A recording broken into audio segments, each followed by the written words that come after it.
नमस्कार, स्वागत है आपका कैपिटल टीवी उत्तर प्रदेश में और आपके साथ में फरहाद सिद्दीकी। केंद्र की मोदी और सूबे की योगी सरकार को घेरने के लिए उत्तर प्रदेश के मुजफ्फरनगर में किसान महापंचायत का आयोजन किया गया। कहने को तो इसमें लोगों की भारी भीड़ थी, लेकिन जिन किसानों के हक की बात अब तक राकेश टिकैत कर रहे थे, ऐसा यहाँ कुछ खास नजर नहीं आया, क्योंकि ये किसान महापंचायत कम और राजनीतिक आंदोलन ज्यादा लग रही थी। अब सूबे में चुनाव है तो ऐसे तो होगा ही। तो इस मौके पर राकेश टिकैत ने और क्या किया ऐलान, देखिए हमारी इस रिपोर्ट में।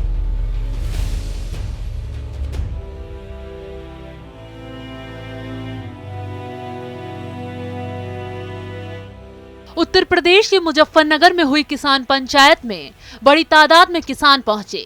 ऐसे में पहले से ही महापंचायत में कोई बड़ा ऐलान होने के कयास लगाए जा रहे थे और ऐसा हुआ भी। किसान मोर्चा ने 5 सितंबर को मुजफ्फरनगर में महापंचायत करने के बाद अब 27 सितंबर को भारत बंद करने का ऐलान भी कर दिया। वैसे भी महापंचायत के आयोजन की घोषणा के बाद से ही किसानों के अगले कदम को लेकर कयास लगाए जा रहे थे कि आगे क्या होगा, किसानों का अगला कदम क्या होगा।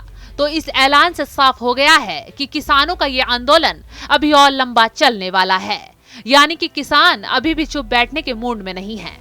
वहीं किसान पंचायत को संबोधित करते हुए किसान नेता राकेश टिकैत ने पंचायत में सहयोग करने वाले लोगों और मीडिया का धन्यवाद तो किया ही, साथ ही मोदी सरकार पर जमकर वार किया।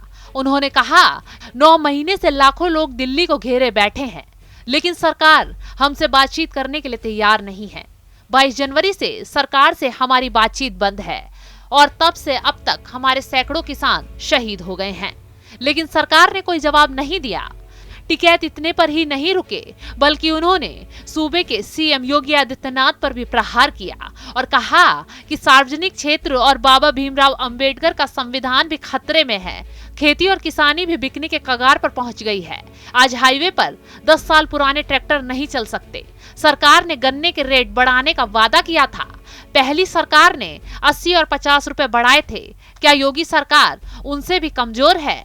वहीं इस मौके पर लाल किले पर हुई हिंसा का जिक्र करते हुए राकेश टिकैत बोले कि हमें तो धोखे से वहां ले जाया गया, हम जाते तो पार्लियामेंट जाते। और इतना सब करने के बाद भी टिकैत आगे कहते नजर आए कि क्या ये बातें करना राजनीति है? मैं तो आंदोलन फतेह करने पर ही घर जाऊंगा। यानी अभी यूपी चुनाव है, तो ऐसे में किसानों के नाम पर टिकैत अपनी राजनीतिक चमकाने में लगे हुए हैं।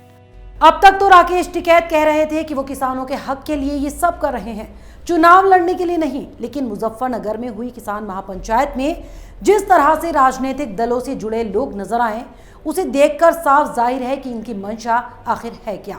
किसानों का तो सिर्फ नाम है, काम तो अपनी राजनीति चमकाने का है। फिलहाल मेरे साथ इतना ही। नमस्कार।